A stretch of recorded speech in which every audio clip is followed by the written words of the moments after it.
Hey guys good morning जय जगन्नाथ सकाल सकाल उठी पूरा गाधेई पाधेई रेडी जाइଥିଲି ଗାଁକୁ ଯିବି। ମାମୁଁ ଘରେ ସକାଳୁ ସକାଳୁ ଗରମ ଗରମ ଆଳୁ ଚପ୍ ଖାଇ ବାହାରି ଯାଇଥିଲି ମାମୁଙ୍କ ସହିତ ବସ୍ ଷ୍ଟାଣ୍ଡ ଠିକି।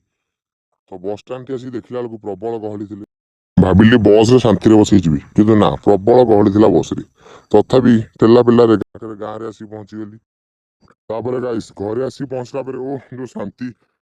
ଗାଇସ୍ ପଳେଇ ଆସିଥିଲି ଚୁଟି କାଟିବାକୁ ଆମ ବେଗୁନିଆ ପ୍ରସିଦ୍ଧ ଏକମାତ୍ର ସେଲୁନ ହେୟାର ସିକ୍ରେଟକୁ, ଯାହାର ଏକମାତ୍ର ମାଲିକ ହେଉଛନ୍ତି ଗଗନ ଭାଇ। ସେଇ ସମୟରେ ମୋ ଭାଇ ବି ଆସିକି ଟିକେ ହାୟ ହାଲୋ କରିଦେଇ ପଳେଇଲା। ଗଗନା ତ ବର୍ତ୍ତମାନ ପୁରା ଚୁଟି କଟାରେ ବ୍ୟସ୍ତ। ଓ କି ହସ ତାଙ୍କର। ସେଠି ସବୁ ସାଙ୍ଗ ହକା ବି ଥିଲେ। ତାଙ୍କର ଚୁଟି ଫୁଟି କଟା ଚାଲିଥିଲା। ତାଙ୍କ ଚୁଟି ଫୁଟି କଟା ସରିଲା ପରେ ଆସିଗଲା ମୋ ପାଳି। ତ ମୋ ପାଳି ଚୁଟି ଫୁଟି କାଟା ହଉଥିଲା। ତ ପଛପଟେ ଅଶୋକ ଭାଇ ଏଠି ଟିକେ ହାୟ ହାଲୋ। ବର୍ତ୍ତମାନ ତ ଗାଇସ୍ ଚୁଟି ଫୁଟି କଟା ଚାଲିଛି। ଆପଣ କମେଣ୍ଟ କରିକି କୁହନ୍ତୁ। ତ ଭଲସେ ଦେଖନ୍ତୁ ଆଉ କମେଣ୍ଟ କରିକି କୁହନ୍ତୁ ଆଜି ଚୁଟି କଟାଟା କେମିତି ଲାଗୁଛି। ତାପରେ ଘରକୁ ପଳେଇ ଆସିଥିଲି। ଘରେ ମାମା କରିଥିଲା ପଖାଳ ଭାତ ମାଛ ଭଜା। ପୁରା ବାଡେଇ ଦେଇକି 4ଟା ବେଳକୁ ବାହାରି ପଡ଼ିଥିଲି ବୁଲିବାକୁ ଟିକେ।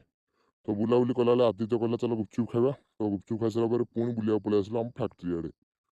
ଫ୍ୟାକ୍ଟ୍ରି ଆଡ଼େ ଆସିକି ଦେଖିଲା ବେଳକୁ କେହି କୁଆଡ଼େ ନାହାନ୍ତି। କେତେ ସମୟ ପରେ ବିଧାର ଚିନ୍ମୟ ଆସିଲେ।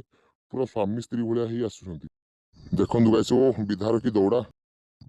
କିଛି ସମୟ ବସିଲା ପରେ ଟିକେ କଥାବାର୍ତ୍ତା ହେଲୁ। କଥାବାର୍ତ୍ତା ହେଇସାରିଲା ପରେ ଟ୍ରେନ୍ ଆସିଗଲା। ତ ଆଜିର ବ୍ଲଗ୍ଟିକୁ ଏଇଠି ଏଣ୍ଡ କରୁଛି। ରହିଲି ଜୟ ଜଗନ୍ନାଥ।